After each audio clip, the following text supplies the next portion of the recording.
The Stranger's Latchkey by R. Austin Freeman.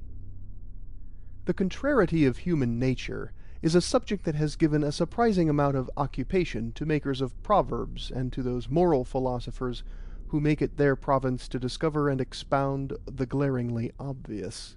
And especially have they been concerned to enlarge upon that form of perverseness which engenders dislike of things offered under compulsion, and arouses desire of them as soon as their attainment becomes difficult or impossible.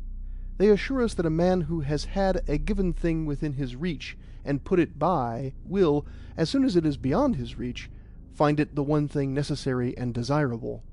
Even as the domestic cat, which has turned disdainfully from the preferred saucer, may presently be seen with her head jammed hard in the milk-jug, or, secretly and with horrible relish, slaking her thirst at the scullery-sink.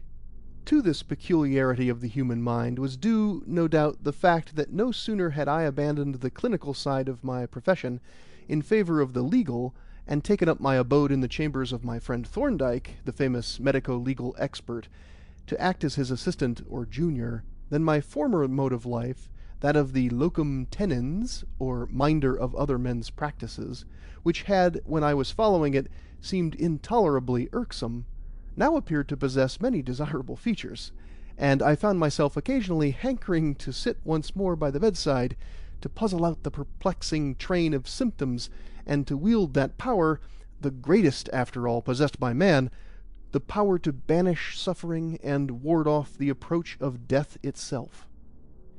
Hence it was that on a certain morning of the long vacation I found myself installed at the Larches, Burling, in full charge of the practice of my old friend Dr. Hanshaw, who was taking a fishing holiday in Norway.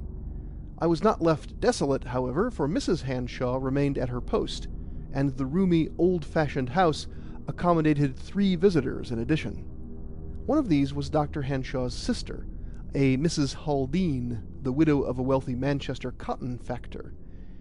The second was her niece by marriage, Miss Lucy Haldean, a very handsome and charming girl of 23, while the third was no less a person than Master Fred, the only child of Mrs. Haldean, and a strapping boy of 6. It is quite like old times, and very pleasant old times too, to see you sitting at our breakfast table, Dr. Jervis. With these gracious words and a friendly smile, Mrs. Hanshaw handed me my teacup. I bowed. The highest pleasure of the altruist, I replied, is in contemplating the good fortune of others. Mrs. Haldean laughed. Thank you, she said. You are quite unchanged, I perceive. Still as suave as, shall I say, oleaginous? No, please don't, I exclaimed in a tone of alarm. Then I won't. But what does Dr. Thorndike say to this backsliding on your part? How does he regard this relapse from medical jurisprudence to common general practice?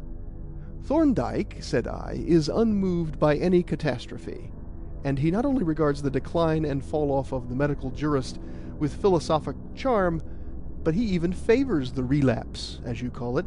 He thinks it may be useful to me to study the application of medico-legal methods to general practice. That sounds rather unpleasant. For the patients, I mean, remarked Miss Haldean.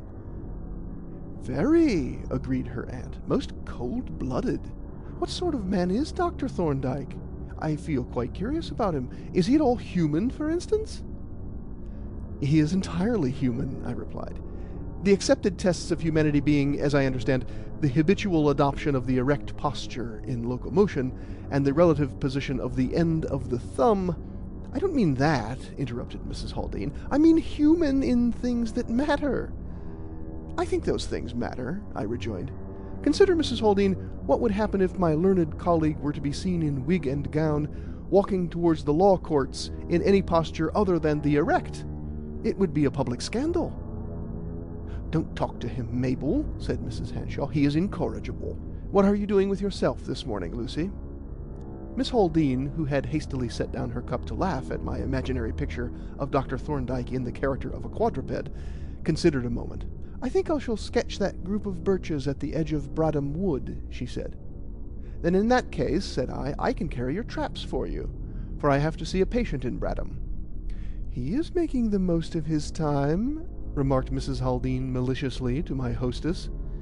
He knows that when Mr. Winter arrives, he will retire into the extreme background. Douglas Winter, whose arrival was expected in the course of the week, was Miss Haldane's fiancé. Their engagement had been somewhat protracted, and was likely to be more so, unless one of them received some unexpected accession of means, for Douglas was a subaltern in the Royal Engineers, living with great difficulty on his pay, while Lucy Haldane subsisted on an almost invisible allowance left her by an uncle. I was about to reply to Mrs. Haldane when a patient was announced, and as I had finished my breakfast, I made my excuses and left the table. Half an hour later, when I started along the road to the village of Bradham, I had two companions. Master Freddy had joined the party, and he disputed with me the privilege of carrying the traps, with the result that a compromise was effected, by which he carried the camp stool, leaving me in possession of the easel, the bag, and a large bound sketching block. "Where are you going to work this morning?" I asked when we had trudged on some distance. "Just off the road to the left there, at the edge of the wood, not very far from the house of the mysterious stranger." She glanced at me mischievously as she made this reply, and chuckled with delight when I rose at the bait. "What house do you mean?" I inquired. "Ha!" she exclaimed, "the investigator of mysteries is aroused. He saith, 'Ha ha!' amidst the trumpets. He smelleth the battle afar off." "Explain instantly," I commanded, "or I drop your sketch-block into the very next puddle." "You terrify me," she said. "But I will explain. Only there isn't any mystery except to the bucolic mind. The house is called Lavender Cottage, and it stands alone in the fields behind the wood. A fortnight ago it was let furnished to a stranger named Whitelock, who has taken it for the purpose of studying the botany of the district, and the only really mysterious thing about him is that no one has seen him. All arrangements with the house agent were made by letter, and, as far as I can make out, none of the local tradespeople supply him. So he must get his things from a distance, even his bread, which really is rather odd. Now say I am an inquisitive, gossiping country bumpkin." "I was going to," I answered, "but it is no use now." She relieved me of her sketching appliances with pretended indignation, and crossed into the meadow, leaving me to pursue my way alone, and when I presently looked back, she was setting up her easel and stool, gravely assisted by Freddy. My round, though not a long one, took up more time than I had anticipated, and it was already past the luncheon hour when I passed the place where I had left Miss Haldane. She was gone, as I had expected, and I hurried homewards, anxious to be as nearly punctual as possible. When I entered the dining-room, I found Mrs. Haldane and our hostess seated at the table, and both looked up at me expectantly. "Have you seen Lucy?" the former inquired. "No," I answered. "Hasn't she come back? I expected to find her here. She had left the wood when I passed just now." Mrs. Haldane knitted her brows anxiously. "It is very strange," she said, "and very thoughtless of her.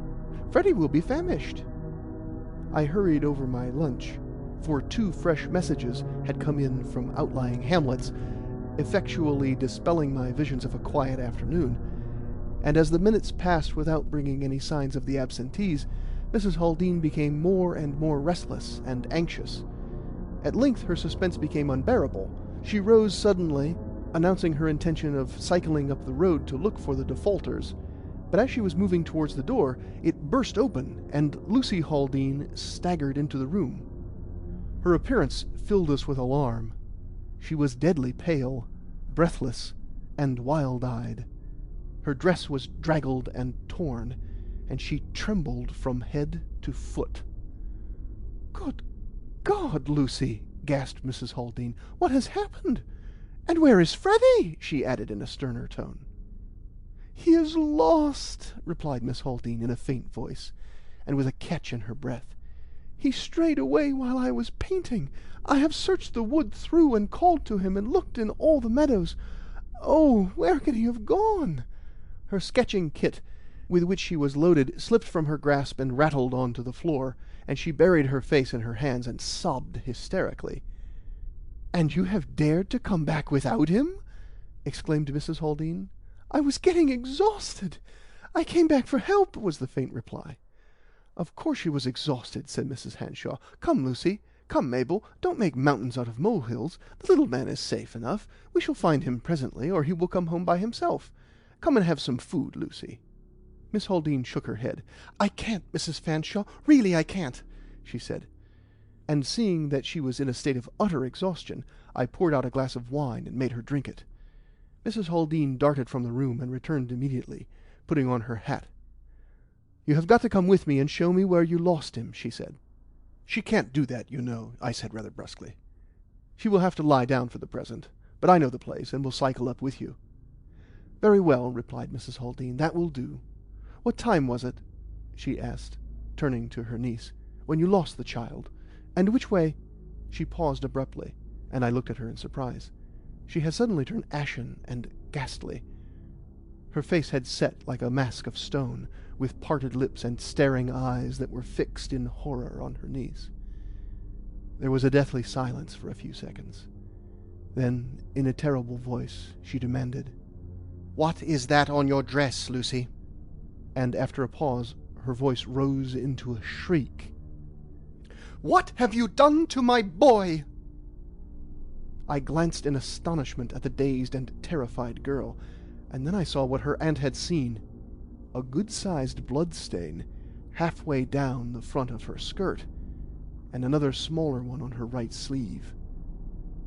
The girl herself looked down at the sinister patch of red, and then up at her aunt.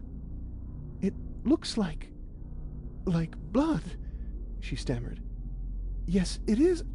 I think... Of course it is. He struck his nose, and it bled—" "Come," interrupted Mrs. Haldean, "let us go," and she rushed from the room, leaving me to follow. I lifted Miss Haldean, who was half fainting with fatigue and agitation, onto the sofa, and whispering a few words of encouragement in her ear, turned to Mrs. Hanshaw. "I can't stay with Mrs. Haldean," I said. "There are 2 visits to be made at Rebworth.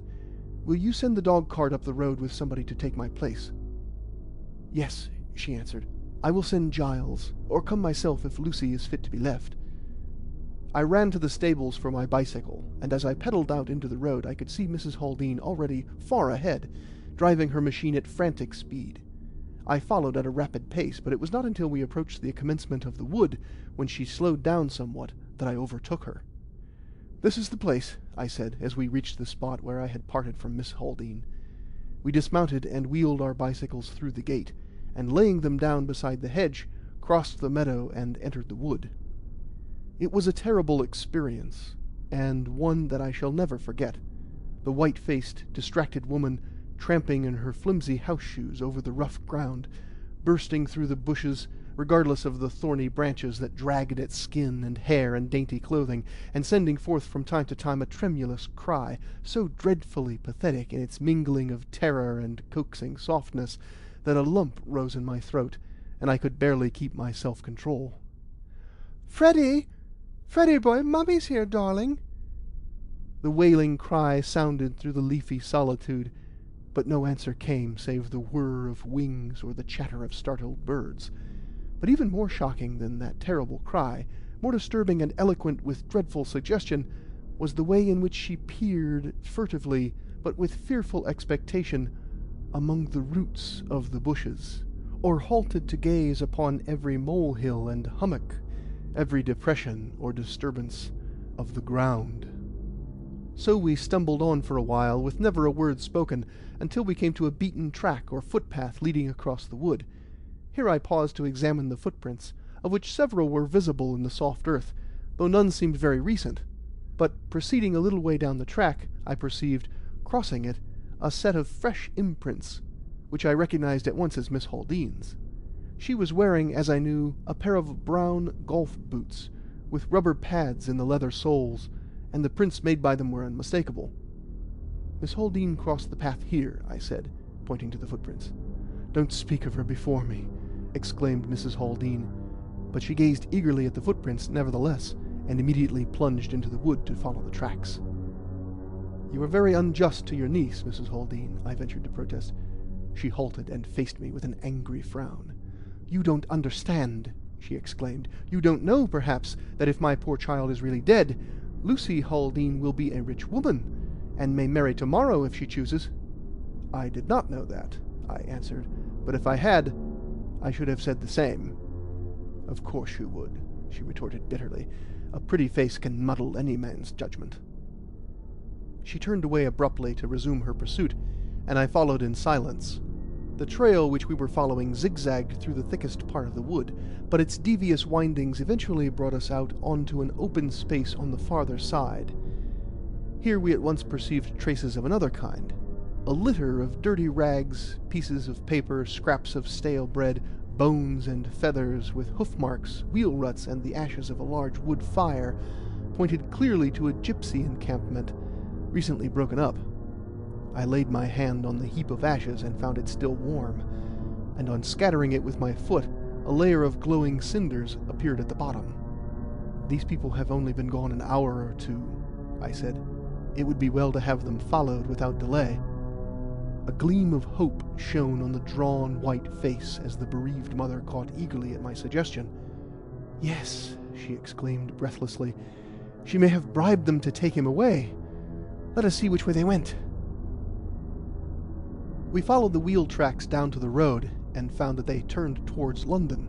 At the same time I perceived the dog-cart in the distance, with Mrs. Hanshaw standing beside it, and as the coachman observed me, he whipped up his horse and approached. "I shall have to go," I said, "but Mrs. Hanshaw will help you to continue the search." "And you will make inquiries about the gypsies, won't you?" she said. I promised to do so, and as the dog-cart came up, I climbed to the seat and drove off briskly up the London road. The extent of a country doctor's round is always an unknown quantity. On the present occasion I picked up 3 additional patients, and as one of them was a case of incipient pleurisy, which required to have the chest strapped, and another was the neglected dislocation of the shoulder, a great deal of time was taken up. Moreover, the gypsies, whom I ran to earth on Rebworth Common, delayed me considerably, though I had to leave the rural constable to carry out the actual search, and as a result the clock of Burling Church was striking 6 as I drove through the village on my way home. I got down at the front gate, leaving the coachman to take the dog-cart round, and walked up the drive, and my astonishment may be imagined when, on turning the corner, I came suddenly upon the inspector of the local police in earnest conversation with no less a person than John Thorndike. "What on earth has brought you here?" I exclaimed, my surprise getting the better of my manners. "The ultimate motive force," he replied, "was an impulsive lady named Mrs. Haldean. She telegraphed for me, in your name." "She oughtn't to have done that," I said. "Perhaps not, but the ethics of an agitated woman are not worth discussing, and she has done something much worse. She has applied to the local J.P., a retired Major General, and our gallant and unlearned friend has issued a warrant for the arrest of Lucy Haldean on the charge of murder." "But there has been no murder!" I exclaimed. "That," said Thorndike, "is a legal subtlety that he does not appreciate. He has learned his law in the orderly room, where the qualifications to practice are an irritable temper and a loud voice. However, the practical point is, Inspector, that the warrant is irregular. You can't arrest people for hypothetical crimes." The officer drew a deep breath of relief. He knew all about the irregularity, and now joyfully took refuge behind Thorndike's great reputation. When he had departed, with a brief note from my colleague to the General, Thorndike slipped his arm through mine, and we strolled toward the house. "This is a grim business, Jervis," said he. "That boy has got to be found, for everybody's sake. Can you come with me when you have had some food?" "Of course I can. I have been saving myself all afternoon with a view to continuing the search." "Good," said Thorndike. "Then come in and feed." A nondescript meal, half tea and half dinner, was already prepared, and Mrs. Hanshaw, grave but self-possessed, presided at the table. "Mabel is still out with Giles, searching for the boy," she said. "You have heard what she has done?" I nodded. "It was dreadful of her," continued Mrs. Hanshaw, "but she is half mad, poor thing. You might run up and say a few kind words to poor Lucy while I make the tea." I went up at once and knocked at Miss Haldean's door, and, being bidden to enter, found her lying on the sofa, red-eyed and pale, the very ghost of the merry, laughing girl who had gone out with me in the morning. I drew up a chair and sat down by her side, and as I took the hand she held out to me, she said, "It is good of you to come and see a miserable wretch like me. And Jane has been so sweet to me, Dr. Jervis, but Aunt Mabel thinks I have killed Freddie. You know she does, and it was really my fault that he was lost. I shall never forgive myself." She burst into a passion of sobbing, and I proceeded to chide her gently. "You are a silly little woman," I said, "to take this nonsense to heart as you are doing. Your aunt is not responsible just now, as you must know. But when we bring the boy home, she shall make you a handsome apology. I will see to that." She pressed my hand gratefully, and as the bell now rang for tea, I bade her have courage, and went downstairs. "You need not trouble about the practice," said Mrs. Hanshaw, as I concluded my lightning repast, and Thorndike went off to get our bicycles. "Dr. Simons has heard of our trouble, and has called to say that he will take anything that turns up, so we shall expect you when we see you." "How do you like Thorndike?" I asked. "He's quite charming," she replied enthusiastically. "So tactful and kind, and so handsome, too. You didn't tell us that. But here he is. Good-bye, and good luck." She pressed my hand, and I went out into the drive, where Thorndike and the coachman were standing with 3 bicycles. "I see you have brought your outfit," I said as we turned into the road, for Thorndike's machine bore a large, canvas-covered case strapped onto a strong bracket. "Yes, there are many things that we may want on a quest of this kind. How did you find Miss Haldean?" "Very miserable, poor girl. By the way, have you heard anything about her pecuniary interest in the child's death?" "Yes," said Thorndike. "It appears that the late Mr. Haldean used up all his brains on his business, and had none left for the making of his will, as often happens. He left almost the whole of his property, about £80,000, to his son, the widow to have a life interest in it. He also left to his late brother's daughter, Lucy, £50 a year, and to his surviving brother Percy, who seems to have been a good-for-nothing, 100 a year for life. But, and here is the utter folly of the thing, if the son should die, the property was to be equally divided between the brother and the niece, with the exception of 500 a year for life to the widow. It was an insane arrangement." "Quite," I agreed, "and a very dangerous one for Lucy Haldean, as things are at present." "Very, especially if anything should have happened to the child." "What are you going to do now?" I inquired, seeing that Thorndike rode on as if with a definite purpose. "There is a footpath through the wood," he replied. "I want to examine that. And there is a house behind the wood which I should like to see." "The house of the mysterious stranger," I suggested. "Precisely. Mysterious and solitary strangers invite inquiry." We drew up at the entrance of the footpath, leaving Willett the coachman in charge of the 3 machines, and proceeded up the narrow track. As we went, Thorndike looked back at the prints of our feet, and nodded approvingly. "This soft loam," he remarked, "yields beautifully clear impressions, and yesterday's rain has made it perfect." We had not gone far when we perceived a set of footprints which I recognized, as did Thorndike also, for he remarked, "Miss Haldean," running and alone. Presently we met them again, crossing in the opposite direction, together with the prints of small shoes with very high heels. "Mrs. Haldean on the track of her niece," was Thorndike's comment, and a minute later we encountered them both again, accompanied by my own footprints. "The boy does not seem to have crossed the path at all," I remarked, as we walked on, keeping off the track itself to avoid confusing the footprints. "We shall know when we have examined the whole length," replied Thorndike, plodding on with his eyes on the ground. "Ha! Here is something new," he added, stopping short and stooping down eagerly. "A man with a thick stick. A smallish man, rather lame. Notice the difference between the 2 feet, and the peculiar way in which he uses his stick. Yes, Jervis, there is a great deal to interest us in these footprints. Do you notice anything very suggestive about them?" "Nothing but what you have mentioned," I replied. "What do you mean?" "Well, first there is the very singular character of the prints themselves, which we will consider presently. You observe that this man came down the path, and at this point turned off into the wood. Then he returned from the wood, and went up the path again. The imposition of the prints makes that clear. But now look at the 2 sets of prints and compare them. Do you see any difference?" "The returning footprints seem more distinct. Better impressions." "Yes, they are noticeably deeper. But there is something else." He produced a spring tape from his pocket, and took 6 measurements. "You see," he said, "the first set of footprints have a stride of 21 inches from heel to heel, a short stride, but he is a smallish man, and lame. The returning ones have a stride of only 19.5 inches. Hence the returning footprints are deeper than the others, and the steps are shorter. What do you make of that?" "I would suggest that he was carrying a burden when he returned," I replied. "Yes, and a heavy one, to make that difference in the depth. I think I will get you to go fetch Willett and the bicycles." I strode off down the path to the entrance, and, taking possession of Thorndyke's machine with its precious case of instruments, bade Willett follow with the other two. When I returned, my colleague was standing with his hands behind him, gazing with intense preoccupation at the footprints.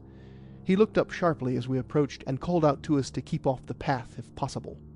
"Stay here with the machines, Willett," he said. "You and I, Jervis, must go and see where our friend went to when he left the path, and what was the burden that he picked up." We struck off into the wood, where last year's dead leaves made the footprints almost indistinguishable, and followed the faint double track for a long distance between the dense clumps of bushes. Suddenly my eye caught, beside the double trail, a third row of tracks, smaller in size and closer together. Thorndike had seen them too, and already his measuring tape was in his hand.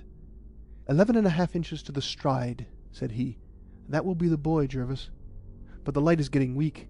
We must press on quickly, or we shall lose it." Some 50 yards farther on, the man's tracks ceased abruptly, but the small ones continued alone, and we followed them as rapidly as we could in the fading light. "There can be no reasonable doubt that these are the child's tracks," said Thorndike, "but I should like to find a definite footprint to make the identification absolutely certain."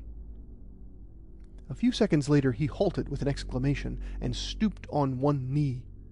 A little heap of fresh earth from the surface barrow of a mole had been thrown up over the dead leaves, and fairly planted on it was the clean and sharp impression of a diminutive foot, with a rubber heel showing a central star. Thorndike drew from his pocket a tiny shoe, and pressed it on the soft earth beside the footprint, and when he raised it, the second impression was identical to the first. "The boy had 2 pairs of shoes exactly alike," he said, "so I borrowed one of the duplicate pair." He turned and began to retrace his steps rapidly, following our own fresh tracks, and stopping only once to point out the place where the unknown man had picked the child up. When we regained the path, we proceeded without delay until we emerged from the wood within 100 yards of the cottage. "I see Mrs. Haldean has been here with Giles," remarked Thorndike, as he pushed open the garden gate. "I wonder if they saw anybody." He advanced to the door, and having first rapped with his knuckles, and then kicked at it vigorously, tried the handle. "Locked," he observed. "But I see the key is in the lock, so we can get in if we want to. Let us try the back." The back door was locked too, but the key had been removed. "He came out this way, evidently," said Thorndike, "though he went in at the front, as I suppose you noticed. Let us see where he went." The back garden was a small fenced patch of ground, with an earth path leading down to the back gate. A little way beyond the gate was a small barn or outhouse. "We are in luck," Thorndike remarked, with a glance at the path. "Yesterday's rain has cleared away all old footprints, and prepared the surface for new ones. You see there are 3 sets of excellent impressions, 2 leading away from the house, and 1 towards it. Now you notice that both of the sets leading from the house are characterized by deep impressions and short steps, while the set leading to the house has lighter impressions and longer steps. The obvious inference is that he went down the path with a heavy burden, came back empty-handed, and went down again, and finally with another heavy burden. You observe, too, that he walked with his stick on each occasion." By this time we had reached the bottom of the garden. Opening the gate, we followed the tracks toward the outhouse, which stood beside a cart track. But as we came round the corner, we both stopped short and looked at one another. On the soft earth were the very distinct impressions of the tires of a motor car, leading from the wide door of the outhouse. Finding that the door was unfastened, Thorndike opened it and looked in, to satisfy himself that the place was empty. Then he fell to studying the tracks. "The course of events is pretty plain," he observed. "First the fellow brought down his luggage, started the engine, and got the car out. You can see where it stood, both by the little pool of oil and by the widening and blurring of the wheel tracks from the vibration of the free engine. Then he went back and fetched the boy. Carried him pick-a-back, I should say, judging by the depth of the toe marks in the last set of footprints. That was a tactical mistake. He should have taken the boy straight into the shed." He pointed as he spoke to one of the footprints beside the wheel tracks, from the toe of which projected a small segment of the print of a little rubber heel. We now made our way back to the house, where we found Willett pensively rapping at the front door with a cycle spanner. Thorndike took a last glance, with his hand in his pocket, at an open window above, and then, to the coachman's intense delight, brought forth what looked uncommonly like a small bunch of skeleton keys. One of these he inserted into the keyhole, and as he gave it a turn, the lock clicked, and the door stood open. The little sitting-room, which we now entered, was furnished with the barest necessaries. Its centre was occupied by an oilcloth-covered table, on which I observed with surprise a dismembered bee clock, the works of which had been taken apart with a tin opener that lay beside them, and a boxwood bird call. At these objects Thorndike glanced and nodded, as though they fitted into some theory that he had formed, examined carefully the oilcloth around the litter of wheels and pinions, and then proceeded on a tour of inspection round the room, peering inquisitively into the kitchen and store cupboard. "Nothing very distinctive or personal here," he remarked. "Let us go upstairs." There were 3 bedrooms on the upper floor, of which 2 were evidently disused, though the windows were wide open. The 3rd bedroom showed manifest traces of occupation, though it was as bare as the others, for the water still stood in the wash-hand basin, and the bed was unmade. To the latter Thorndike advanced, and having turned back the bedclothes, examined the interior attentively, especially at the foot and the pillow. The latter was soiled, not to say grimy, though the rest of the bed linen was quite clean. "Hair dye," remarked Thorndike, noting my glance at it. Then he turned and looked out of the open window. "Can you see the place where Miss Haldean was sitting to sketch?" he asked. "Yes," I replied. "There is the place, well in view, and you can see right up the road.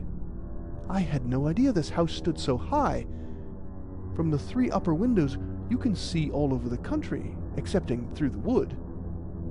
"Yes," Thorndike rejoined, "and he has probably been in the habit of keeping watch up here with a telescope or a pair of field glasses. Well, there is not much of interest in this room. He kept his effects in a cabin trunk which stood there under the window. He shaved this morning. He has a white beard, to judge by the stubble on the shaving paper, and that is all. Wait, though, there is a key hanging on that nail. He must have overlooked that, for it evidently does not belong to this house. It is an ordinary town latchkey." He took the key down, and having laid a sheet of notepaper from his pocket on the dressing-table, produced a pin with which he began carefully to probe the interior of the key barrel. Presently there came forth, with much coaxing, a large ball of grey fluff, which Thorndike folded up in the paper with infinite care. "I suppose we mustn't take away the key," he said, "but I think we will take a wax mould of it." He hurried downstairs, and, unstrapping the case from his bicycle, brought it in and placed it on the table. As it was now getting dark, he detached the powerful acetylene lamp from his machine, and having lighted it, proceeded to open the mysterious case. First he took from it a small insufflator, or powder blower, with which he blew a cloud of light yellow powder over the table around the remains of the clock. The powder settled on the table in an even coating, but when he blew at it smartly with his breath, it cleared off, leaving, however, a number of smeary impressions which stood out in strong yellow against the black oilcloth. To one of these impressions he pointed significantly. It was the print of a child's hand. He next produced a small portable microscope and some glass slides and cover slips, and having opened the paper and tipped the ball of fluff from the key barrel onto a slide, set to work with a pair of mounted needles to tease it out into its component parts. Then he turned the light of the lamp onto the microscope mirror and proceeded to examine the specimen. "A curious and instructive assortment, this, Jervis," he remarked, with his eye at the microscope. "Woolen fibers, no cotton or linen. He is careful of his health to have woolen pockets. And 2 hairs, very curious ones, too. Just look at them, and observe the root bulbs." I applied my eye to the microscope, and saw, among other things, 2 hairs, originally white but encrusted with a black, opaque, glistening stain. The root bulbs, I noticed, were shriveled and atrophied. "But how on earth," I exclaimed, "did the hairs get into his pocket?" "I think the hairs themselves answer that question," he replied, "when considered with the other curios. The stain is obviously lead sulfide. But what else do you see?" "I see some particles of metal, a white metal apparently, and a number of fragments of woody fiber and starch granules. But I don't recognize the starch. It is not wheat starch, nor rice, nor potato. Do you make out what it is?" Thorndike chuckled. "Experientia does it," said he. "You will have, Jervis, to study the minute properties of dust and dirt. Their evidential value is immense. Let us have another look at that starch. It is all alike, I suppose." It was, and Thorndike had just ascertained the fact, when the door burst open, and Mrs. Haldean entered the room, followed by Mrs. Hanshaw and the police inspector. The former lady regarded my colleague with a glance of extreme disfavour. "We heard that you had come here, sir," said she, "and we supposed that you were engaged in searching for my poor child. But it seems we were mistaken, since we find you here amusing yourselves fiddling with these nonsensical instruments." "Perhaps, Mabel," said Mrs. Hanshaw stiffly, "it would be wiser and infinitely more polite to ask if Dr. Thorndike has any news for us." "That is undoubtedly so, madam," agreed the inspector, who had apparently suffered also from Mrs. Haldean's impulsiveness. "Then perhaps," the latter lady suggested, "you will inform us if you have discovered anything." "I will tell you," replied Thorndike, "all that we know. The child was abducted by the man who occupied this house, and who appears to have watched him from an upper window, probably through a glass. This man lured the child into the wood by blowing this bird call. He met him in the wood, and induced him, by some promises no doubt, to come with him. He picked the child up and carried him, on his back I think, up to the house, and brought him in through the front door, which he locked after him. He gave the boy this clock and the bird call to amuse him while he went upstairs and packed his trunk. He took the trunk out through the back door and down the garden to the shed there, in which he had a motor car. He got the car out and came back for the boy, whom he carried down to the car, locking the back door after him. Then he drove away." "You know he has gone," cried Mrs. Haldean, "and yet you stay here playing with these ridiculous toys. Why are you not following him?" "We have just finished ascertaining the facts," Thorndike replied calmly, "and should by now be on the road if you had not come." Here the inspector interposed anxiously. "Of course, sir, you can't give any description of the man. You have no clue to his identity, I suppose?" "We have only his footprints," Thorndike answered, "and this fluff, which I raked out of the barrel of his latchkey, and have just been examining. From these data I conclude that he is a rather short and thin man, and somewhat lame. He walks with the aid of a thick stick, which has a knob, not a crook, at the top, and which he carries in his left hand. I think that his left leg has been amputated above the knee, and that he wears an artificial limb. He is elderly, he shaves his beard, has white hair dyed a greyish black, is partly bald, and probably combs a wisp of hair over the bald place. He takes snuff, and carries a leaden comb in his pocket." As Thorndike's description proceeded, the inspector's mouth gradually opened wider and wider, until he appeared the very type and symbol of astonishment. But its effect on Mrs. Haldean was much more remarkable. Rising from her chair, she leaned on the table and stared at Thorndike with an expression of awe, even of terror, and as he finished, she sank back into her chair, with her hands clasped, and turned to Mrs. Hanshaw. "Jane," she gasped, "it is Percy, my brother-in-law. He has described him exactly, even to his stick and his pocket-comb. But I thought he was in Chicago." "If that is so," said Thorndike, hastily repacking his case, "we had better start at once." "We have the dog-cart in the road," said Mrs. Hanshaw. "Thank you," replied Thorndike. "We will ride on our bicycles, and the inspector can borrow Willet's. We go out at the back, by the cart track, which joins the road farther on." "Then we will follow in the dog-cart," said Mrs. Haldean. "Come, Jane." The two ladies departed down the path, while we made ready our bicycles and lit our lamps. "With your permission, Inspector," said Thorndike, "we will take the key with us."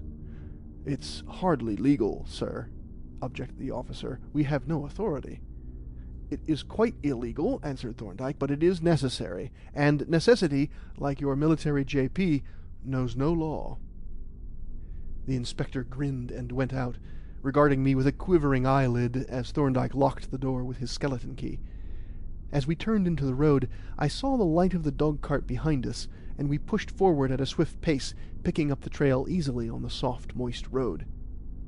"What beats me," said the inspector confidentially as we rode along, "is how he knew the man was bald. Was it the footprints or the latchkey? And that comb, too, that was a regular knockout." These points were by now pretty clear to me. I had seen the hairs with their atrophied bulbs, such as one finds at the margin of a bald patch, and the comb was used, evidently, for the double purpose of keeping the bald patch covered and blackening the sulphur-charged hair. But the knobbed stick and the artificial limb puzzled me so completely that I presently overtook Thorndike to demand an explanation. "The stick," said he, "is perfectly simple. The ferrule of a knobbed stick wears evenly all round. That of a crooked stick wears on one side, the side opposite the crook. The impressions showed that the ferrule of this one was evenly convex, therefore it had no crook. The other matter is more complicated. To begin with, an artificial foot makes a very characteristic impression, owing to its purely passive elasticity, as I will show you tomorrow. But an artificial leg fitted below the knee is quite secure, whereas one fitted above the knee, that is, with an artificial knee joint worked by a spring, is much less reliable. Now this man had an artificial foot, and he evidently distrusted his knee joint, as is shown by his steadying it with his stick on the same side. If he had merely had a weak leg, he would have used the stick with his right hand, with the natural swing of the arm, in fact, unless he had been very lame, which he evidently was not. Still, it was only a question of probability, though the probability was very great. Of course, you understand that those particles of woody fiber and starch granules were disintegrated snuff grains. This explanation, like the others, was quite simple when one had heard it, though it gave me material for much thought as we pedalled on along the dark road, with Thorndike's light flickering in front and the dog-cart pattering in our wake. But there was ample time for reflection, for our pace rather precluded conversation, and we rode on mile after mile until my legs ached with fatigue. On and on we went through village after village, now losing the trail in some frequented street, but picking it up again unfailingly as we emerged onto the country road, until at last, in the paved high street of the little town of Horsefield, we lost it for good. We rode on through the town, out onto the country road, but although there were several tracks of motors, Thorndike shook his head at them all. "I have been studying those tires until I know them by heart," he said. "No, either he is in the town or he has left it by a side road." There was nothing for it but to put up the horse and the machines at the hotel, while we walked round to reconnoitre. And this we did, tramping up one street and down the other, with eyes bent on the ground, fruitlessly searching for a trace of the missing car. Suddenly, at the door of the blacksmith's shop, Thorndike halted. The shop had been kept open late for the shoeing of a carriage horse, which was just being led away, and the smith came to the door for a breath of air. Thorndike accosted him genially. Good evening. You are just the man I wanted to see. I have mislaid the address of a friend of mine, who, I think, called on you this afternoon. A lame gentleman who walks with a stick. I expect he wanted you to pick a lock, or make him a key." "Oh, I remember him," said the man. "Yes, he had lost his latchkey, and wanted the lock picked before he could get into his house. Had to leave his motor car outside while he came here, but I took some keys round with me and fitted one to his latch." Then he directed us to a house at the end of a street close by, and, having thanked him, we went off in high spirits. "How did you know he had been there?" I asked. "I didn't, but there was a mark of a stick and part of a left foot on the soft earth inside the doorway, and the thing was inherently probable, so I risked a false shot." The house stood alone at the far end of a straggling street, and was enclosed by a high wall, in which, on the side facing the street, was a door and a wide carriage gate. Advancing to the former, Thorndike took from his pocket the purloined key, and tried it in the lock. It fitted perfectly, and when he had turned it, and pushed open the door, we entered a small courtyard. Crossing this, we came to the front door of the house, the latch of which fortunately fitted the same key, and this having been opened by Thorndike, we trooped into the hall. Immediately we heard the sound of an opening door above, and a reedy nasal voice sang out, "Hello there! Who's that below?" The voice was followed by the appearance of a head projecting over the baluster rail. "You are Mr. Percy Haldean, I think?" said the inspector. At the mention of this name the head was withdrawn, and a quick tread was heard, accompanied by the tapping of a stick on the floor. We started to ascend the stairs, the inspector leading as the authorized official, but we had only gone up a few steps when a fierce, wiry little man danced out onto the landing, with a thick stick in one hand and a very large revolver in the other. "Move another step, either of you," he shouted, pointing the weapon at the inspector, "and I let fly. And mind you, when I shoot, I hit." He looked as if he meant it, and we accordingly halted with remarkable suddenness, while the inspector proceeded to parley. "Now, what's the good of this, Mr. Haldean?" said he. "The game's up, and you know it." "You clear out of my house, and clear out sharp," was the inhospitable rejoinder, "or you'll give me the trouble of burying you in the garden."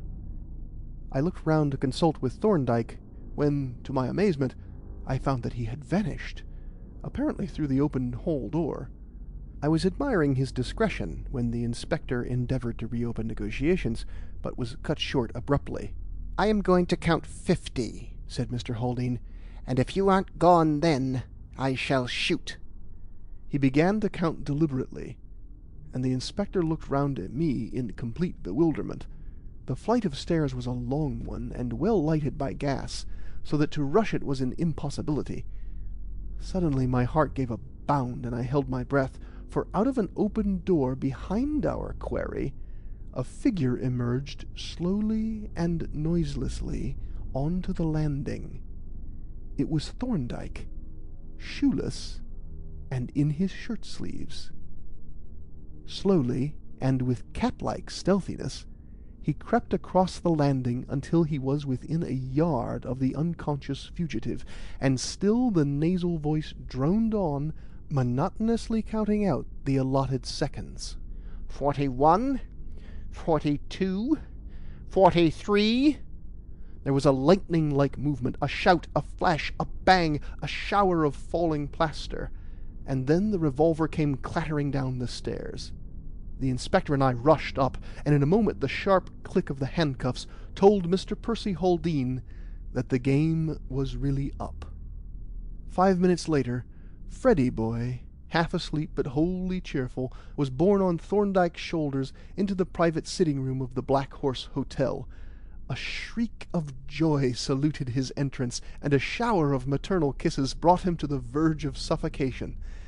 Finally the impulsive Mrs. Haldean, turning suddenly to Thorndike, seized both his hands, and for a moment I hoped that she was going to kiss him too, but he was spared, and I have not yet recovered from the disappointment. End of The Stranger's Latchkey by R. Austin Freeman.